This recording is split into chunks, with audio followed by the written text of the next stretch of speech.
Olá, tudo bem? Seja bem-vindo ao canal Meu Momento com Deus. Nessa ocasião nós teremos mais um estudo guiado, mais uma lição da Escola Sabatina para a honra e glória de Deus. Se você, assim como eu, se alegra quando a gente se reúne para estudar a lição, para estudar a palavra de Deus, que nesta ocasião, mais uma vez, o Papai do Céu possa impressionar o nosso coração. Que por meio do poder e autoridade do Espírito Santo, a gente venha a entender e a se maravilhar com tudo aquilo que Ele preparou para cada um de nós. Antes de nós conhecermos qual será o tema de hoje do estudo, eu quero convidar você a orar. Mas antes de orar, eu gostaria de convidar você também a se inscrever no canal. Se você ainda não é inscrito, quem sabe está chegando aqui pela primeira vez, deixa eu te dizer, esse canal ele busca todos os dias te incentivar, te auxiliar, te motivar a ter o teu momento com Deus. É muito importante que você tenha esse encontro com o teu Criador todos os dias. Não só quando der certo, não só quando for confortável, não só quando você tiver vontade, mas todos os dias ter esse momento. Porque, quem sabe, muito em breve, estaremos por toda a eternidade junto ao nosso Deus. Deixa também o teu gostei, porque é por meio desse gostei que a plataforma vai recomendar esse vídeo, esse canal, para outras pessoas. Também deixa um comentário, me diz o que foi que você achou do estudo de hoje. Você entendeu? Ficou com alguma dúvida? Quem sabe você viu algum ponto que eu não falei e gostaria de contribuir? Eu gostaria muito de ler o teu comentário, tá bom? E por último, compartilhar. Envia para teus amigos. Quem sabe eles estão com a segunda-feira tão corrida, tão atribulada, e eles não se atentaram que precisavam ter um momento com Deus. E aí, com o teu auxílio, com o teu incentivo, eles dizem, rapaz, pois não é que fulaninho tinha razão? Eu vou fazer meu momento com Deus. Percebe como vai ser maravilhoso? Ser uma bênção na vida de outras pessoas? Bom, eu espero contar contigo, tá bom? Agora nós vamos orar para logo em seguida estudarmos o estudo do dia. Oremos então? Senhor Deus, estás nos céus, para nós é motivo de alegria, é motivo de prazer, por meio da tua palavra, ter essa experiência transformadora e reveladora. Que o teu Espírito Santo seja o nosso grande professor, para que por meio das instruções dele a gente venha a conhecer a toda a verdade e a viver os teus preceitos e as tuas palavras. Senhor, queremos te pedir o perdão dos nossos pecados. Queremos te pedir perdão pelas nossas inclinações ruins e más, porque nós sabemos que isso não é algo que vem de ti, mas é algo que provém do pecado que reside em nós. Então, sobre nós, Pai, derrama a graça de Cristo Jesus, derrama os méritos e a justiça dele, para que por meio dele nós possamos ser salvos. Nós pedimos todas essas coisas porque cremos pela fé unicamente no nosso mediador entre Deus e os homens, Jesus Cristo. Amém. Pois muito bem, vamos para o tema de segunda-feira. Vamos, quem sabe, dar os passos iniciais aí da semana, né? Às vezes a gente pensa que o final de semana é como se fosse o dia de folga, né? E a semana só começa na segunda. Então que tal já começar dando aquele passo de fé que é estudando a palavra de Deus. O tema da segunda-feira é Vendo a Deus. Eita, quem foi que viu a Deus? Vamos descobrir. Vamos ler aqui o contexto do estudo de hoje. Ele se encontra ali no livro de Êxodo, capítulo 24, versículo 9 a 18, dando continuidade ao contexto que nós lemos ontem. E diz assim, ó: Moisés, Arão, Nadab e Abiú, e 70 autoridades de Israel subiram e viram o Deus de Israel, sob cujos pés havia algo semelhante a um pavimento de safira, como o céu em seu esplendor. Deus, porém, não estendeu a mão para punir esses líderes do povo de Israel. Eles viram a Deus e depois comeram e beberam. Disse o Senhor a Moisés: Suba o monte, venha até mim, e fique aqui. E lhe darei as tábuas de pedra com a lei e os mandamentos que escrevi para a instrução do povo. Moisés partiu com Josué, seu auxiliar, e subiu ao monte de Deus. Disse ele às autoridades de Israel: Esperem-nos aqui, até que retornemos. Arão e Hur ficarão com vocês. Quem tiver alguma questão para resolver, poderá procurá-los. Quando Moisés subiu, a nuvem cobriu o monte, e a glória do Senhor permaneceu sobre o monte Sinai. Durante 6 dias, a nuvem cobriu o monte.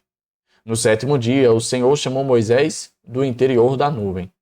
Aos olhos dos israelitas, a glória do Senhor parecia um fogo consumidor no topo do monte. Moisés entrou na nuvem e foi subindo o monte. E permaneceu no monte 40 dias e 40 noites. Esse foi um momento ímpar, não somente na vida de Moisés, de Arão, de Nadab e Abiú, mas também dos 70 líderes de Israel. Porque, diferente das outras vezes que somente Moisés se relacionava com Deus, dialogava com Deus, naquele momento, essas outras pessoas que estavam ali junto com Moisés, ou seja, 73 pessoas, tiveram essa experiência extraordinária. O texto diz que eles viram a Deus. Olha só os pontos que eu destaquei aqui. Diz assim, após o firme restabelecimento da aliança com Deus, Moisés subiu novamente o Sinai. No início da subida, Moisés não estava sozinho. Nós vimos no contexto de ontem que Deus propôs a aliança. O povo respondeu de forma positiva a essa aliança, dizendo que iria fazer tudo quanto Deus ordenasse e mandasse.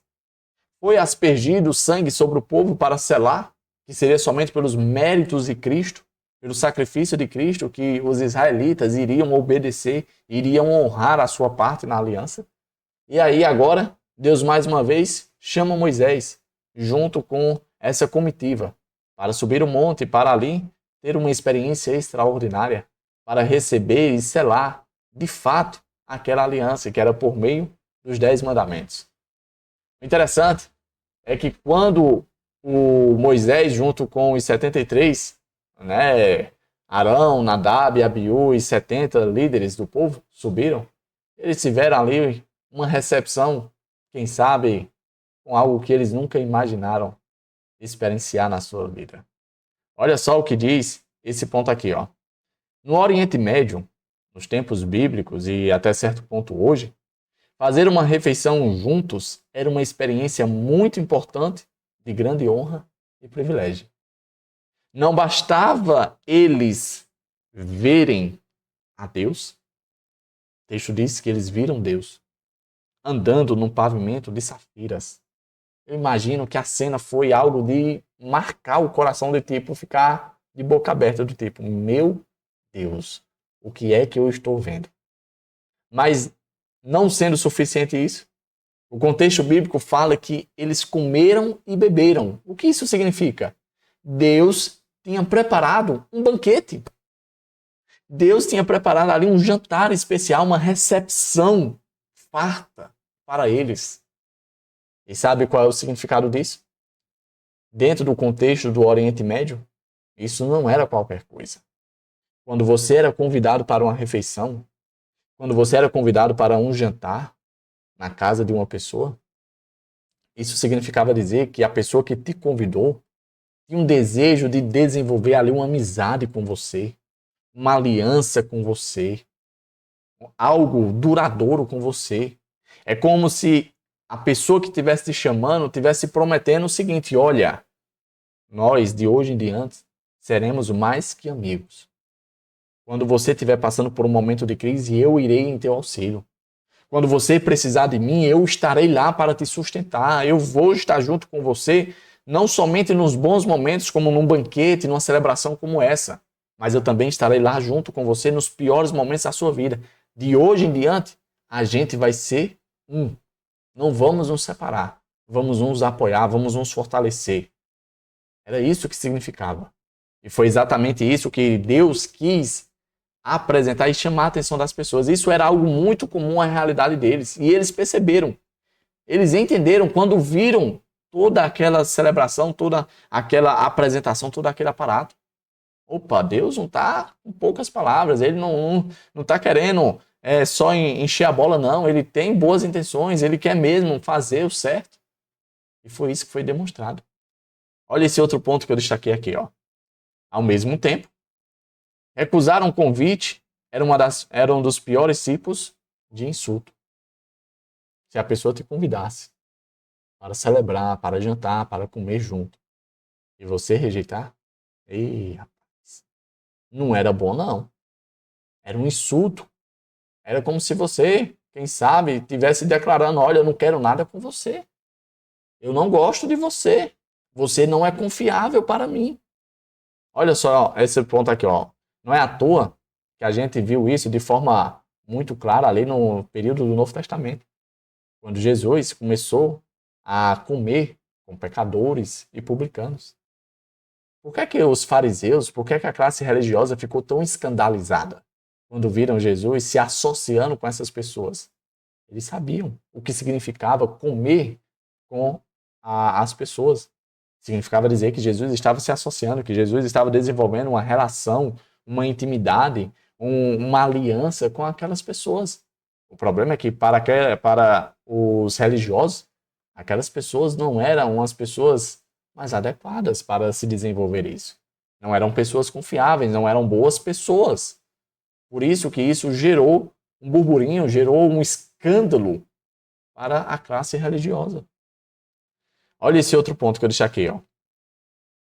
E quando os crentes celebram a ceia do Senhor, eles também estabelecem esse vínculo próximo com outros crentes, que são pecadores, como eles. Sabia que a ceia do Senhor tem também esse significado, esse sentido, esse propósito? Fazer com que a gente equilibre a nossa situação entre nós, que a gente fique no mesmo nível e que a gente, de certo modo, viva a realidade do simbolismo do que é ceiar junto, de que estamos na mesma situação e que precisamos um dos outros para continuarmos nessa jornada que conduz à vida eterna, que ninguém vai chegar lá sozinho e que será uma experiência muito melhor se nos ajudarmos mutuamente. É para isso que também serve a ceia do Senhor, para trazer à tona essa verdade tão importante. Olha, Cristo demonstrou isso de forma muito clara, reunindo ali os 12, demonstrando que para que a missão fosse cumprida, para que o cristianismo alcançasse todo mundo, os 12 deveriam permanecer juntos, trabalhando juntos, vivendo uma missão, um foco juntos, separados. Não tem como, não daria certo. O próximo ponto diz assim, ó, infelizmente, preste atenção, infelizmente, alguns daqueles que subiram com Moisés, mais tarde caíram em pecado e perderam a vida. Veja bem, eles acabaram de viver uma experiência extraordinária ali com Deus. Viram o próprio Deus, cearam com Deus, comeram ali um banquete maravilhoso preparado por Deus. A Bíblia diz, o contexto que nós lemos, que eles ficaram impactados. Eles nunca imaginaram passar por aquela experiência. Quem sabe eles já imaginaram, Moisés já deve ter passado por cada experiência, mas eles nunca imaginaram que eles viveriam uma realidade daquela. O problema é que mesmo vivendo essa realidade extraordinária na presença de Deus, isso não garantiu que mais tarde, pouco tempo depois, eles estivessem pecando contra Deus e por conta desse pecado, perdendo a sua vida. Muito triste, não é mesmo? Olha o último ponto que eu separei, ó. Essa é a lição poderosa de que ter a verdade e privilégios sagrados não significa que estamos automaticamente convertidos. E essa lição é muito importante, principalmente para nós que somos adventistas. Às vezes a gente sobe no pedestal do adventismo e diz, opa, rapaz, eu sou o detentor da verdade, eu conheço a palavra de Deus, eu estudo a palavra de Deus, eu tenho um momento com Deus todos os dias. Ah, rapaz, eu sou o conhecedor. Pois é, ali estava Arão, uma pessoa consagrada a Deus, escolhida por Deus para ser o sumo sacerdote, e que mais tarde estava ali esculpindo o bezerro de ouro. Ali estavam os filhos de Arão, que eram sacerdotes.